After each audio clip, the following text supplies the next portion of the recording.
नमस्ते गुरुजी, मेरा नाम है शिवी शाखा। हम ओमकार और गायत्री मंत्र कैसे जाप करेंगे और जाप का पूर्व हम क्या क्या करेंगे करेंगे।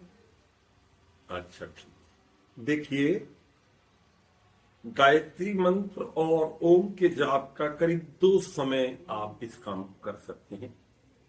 एक तो प्रातः काल 4 से 6 के बीच में ये सर्वोत्तम है, और शाम को करीब जब सूर्य अस्ताचल की ओर जा रहा है, संध्या का समय जब हम लोग संध्या करते हैं, तब भी ये काम कर सकते हैं। अब ये रहा कि इसके लिए तैयारी क्या करनी है।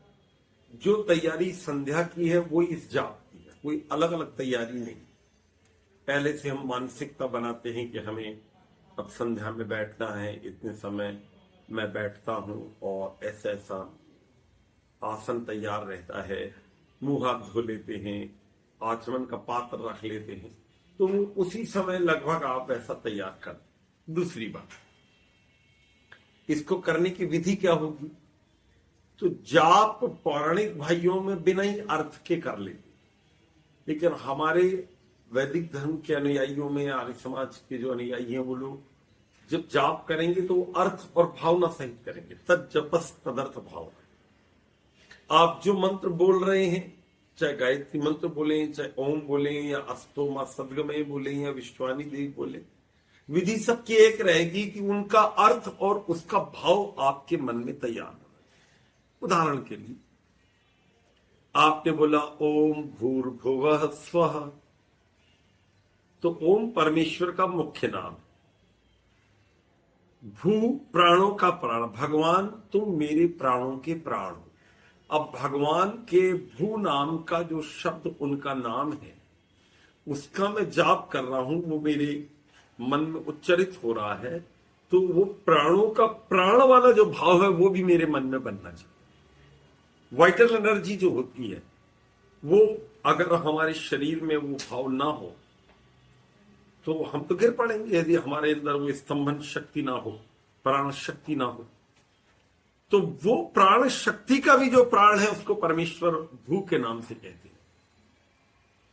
सब दुखों से दुनिया में कोई छुड़ा सकता है तो वो परमात्मा है, और उसको भुवः कहा गया। भगवान सुख स्वरूप है, इसलिए आपको प्रभु हम स्वः कहते हैं। और दुनिया में जो भी सुख की योग्यता प्राप्त कर लेता है, परमात्मा यथोचित उसको सुख प्रदान करते हैं। ऐसे ही पूरे गायत्री मंत्र का जो अर्थ है, तीसरे समुल्लास में आपको मिलेगा। गुरुकुल में बच्चे जब पढ़ते हैं तो उनको एक एक शब्द का अलग अलग अर्थ सिखाया जाता है, याद करना पड़ता है। सब जगत की उत्पत्ति करने वाला है, सुख स्वरूप है, अपने उपासकों को सुख देने वाला है, वरेण्य है, हम सबका माता पिता सविता है। मतलब एक एक शब्द का आप गहराई तक पहुंचे। एक शब्द इसमें और अच्छा आएगा, भर्गः, जैसे ढूंढ देता हमारे क्लेशों को परमात्मा।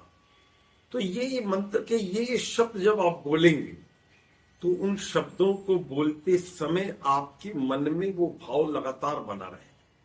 इतना हो गया। आप जब थोड़ा और अध्ययन करेंगे तो आपको ये भी पता लगेगा कि ईश्वर प्रणिधान भी बनाना हो।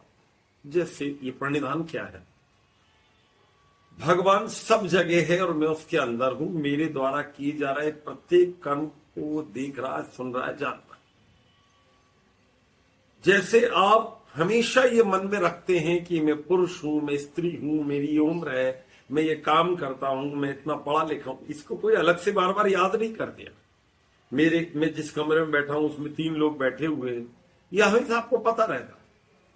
तो उसमें आप +1 कर दें कि परमेश्वर मेरे पास इसी वक्त पूरी तरह मौजूद है और मैं उसमें डूबा हूं।